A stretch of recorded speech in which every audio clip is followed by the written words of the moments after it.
17 থেকে 22 শ্লোক বাংলা অনুবাদ ও তাৎপর্য আমরা শুনব। শ্রীমদ্ভগবদ্গীতা প্রথম অধ্যায় অর্জুন বিষাদযোগ। কাশ্যশ্চ পরমেশ্বাস শিখণ্ডিক চমহাত ধৃষ্টদ্যুম্ন বিরাটশ্চ সাত্ত্বকিশ্চাপরা জিতর দ্রুপদ দ্রৌপদেয়াশ্চ সর্বস্ব পৃথিবীপতে সৌভদ্রশ্চ মহাবাহু সংখ্যান দোদ্ভূ পৃথক পৃথক।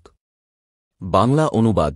হে মহারাজ, তখন মহান ধনুর্ধর কাশীরাজ, প্রবল যোদ্ধা শিখণ্ডী, ধৃষ্টদ্যুম্ন, বিরাট, অপরাজিত সাত্ত্বকী, দ্রুপদ, দ্রৌপদীর পুত্রগণ, সুভদ্রার মহাবলবান পুত্র এবং অন্য সকলে তাদের নিজ নিজ পৃথক শঙ্খ বাজালেন।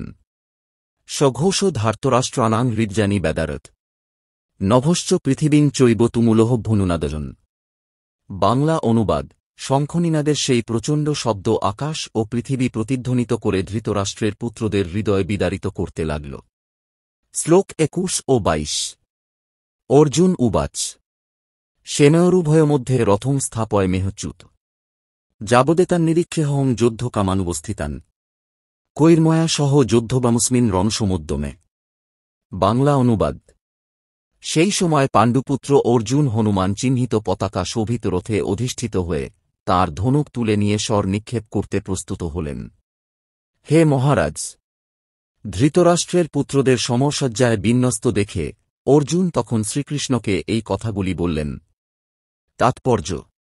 যদিও শ্রীকৃষ্ণ হচ্ছেন পরমেশ্বর ভগবান, তবুও তিনি অহৈতুকী কৃপাবশে তাঁর প্রিয় সখা অর্জুনের রথের সারথি হয়ে তাঁর সেবা করছেন। ভক্তের প্রতি করুণা প্রদর্শনে ভগবান কখনো চ্যুত হন না, তাই তাঁকে এখানে অচ্যুত বলে সম্ভাষণ করা হয়েছে।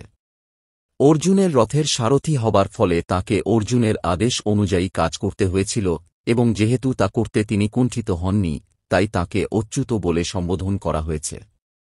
যদিও তিনি তাঁর ভক্তের রথের সারথি হয়েছেন, তবুও তাঁর পরম পদ কেউ দাবি করতে পারে না। সকল অবস্থাতেই তিনি হচ্ছেন পরম পুরুষ ভগবান বা সমস্ত ইন্দ্রিয়ের অধীশ্বর ঋষিকেশ। ভগবানের সঙ্গে ভক্তের সম্পর্ক মধুর ও অপ্রাকৃত। ভক্ত সর্বদাই ভগবানের সেবায় উন্মুখ, ঠিক তেমনি ভগবানও তাঁর ভক্তের কোনো রকম পরিচর্যা করতে সুযোগের অন্বেষণ করেন না। ভগবান যখন তাঁর কোনো শুদ্ধ ভক্তের আদেশ অনুসারে তাঁকে পরিচর্যা করা সুযোগ পান, তখন তিনি অসীম আনন্দ উপভোগ করেন। ভগবান হচ্ছেন সর্বলোক মহেশ্বর। যেহেতু তিনি হচ্ছেন প্রভু, প্রত্যেকেই তাঁর আদেশের অধীন, এবং তাই তাঁকে আদেশ দেবার মতো তাঁর ঊর্ধ্বে আর কেউ নেই। কিন্তু যখন তিনি দেখেন যে কোনো শুদ্ধ ভক্ত তাঁকে আদেশ করছেন, তখন তিনি দিব্য আনন্দ লাভ করেন, যদিও সকল অবস্থাতেই তিনি হচ্ছেন অভ্রান্ত প্রভু।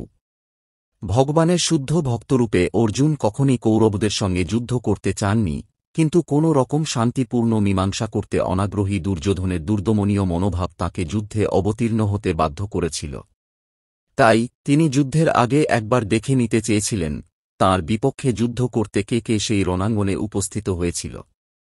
যদিও যুদ্ধক্ষেত্রে শান্তি স্থাপন করার কোনো প্রশ্নই ওঠে না, তবুও যুদ্ধের আগে অর্জুন একবার সকলকে দেখতে চেয়েছিলেন এবং তিনি দেখে নিতে চেয়েছিলেন সেই অন্যায় যুদ্ধে কৌরবেরা কতখানি উৎসাহী ছিল। কুরুক্ষেত্র যুদ্ধের শুরুতেই আমরা দেখতে পাই পাণ্ডবদের অপ্রত্যাশিত সৈন্যসজ্জা দেখে ধৃতরাষ্ট্রের পুত্রদের হৃৎকম্প শুরু হয়ে গেছে। পরমেশ্বর ভগবান শ্রীকৃষ্ণ স্বয়ং কুরুক্ষেত্রের যুদ্ধে উপস্থিত থেকে পাণ্ডবদের পরিচালিত করেছিলেন, তাই কৌরবদের এই হৃৎকম্প হওয়াটা স্বাভাবিক। অর্জুনের রথে হনুমান অঙ্কিত ধ্বজাও একটি বিজয়সূচক ইঙ্গিত, কারণ রামরাবণের যুদ্ধে হনুমান শ্রীরামচন্দ্রকে সহযোগিতা করেছিলেন এবং শ্রীরামচন্দ্র বিজয়ী হয়েছিলেন। কুরুক্ষেত্রের যুদ্ধেও অর্জুনকে সাহায্য করবার জন্য তাঁর রথে শ্রীরামচন্দ্র ও হনুমান দুজনকেই উপস্থিত থাকতে দেখতে পাই। শ্রীকৃষ্ণই হচ্ছেন শ্রীরামচন্দ্র এবং যেখানে শ্রীরামচন্দ্র, সেখানেই তাঁর নিত্য সেবক ভক্ত হনুমান এবং নিত্য সঙ্গিনী সীতা লক্ষ্মীদেবী উপস্থিত থাকেন। তাই অর্জুনের কোনো শত্রুর ভয়েই ভীত হবার কারণ ছিল না। আর সবচেয়ে বড় কথা হচ্ছে যে সমস্ত ইন্দ্রিয়ের অধীশ্বর ভগবান শ্রীকৃষ্ণ তাঁকে পরিচালিত করবার জন্য স্বয়ং উপস্থিত ছিলেন। এভাবে যুদ্ধজয়ের সমস্ত শুভ পরামর্শ অর্জুন পাচ্ছিলেন। তাঁর নিত্যকালের ভক্তের জন্য ভগবানের দ্বারা আয়োজিত এই রকম শুভ পরিস্থিতিতে সুনিশ্চিত জয়েরই ইঙ্গিত বহন করে।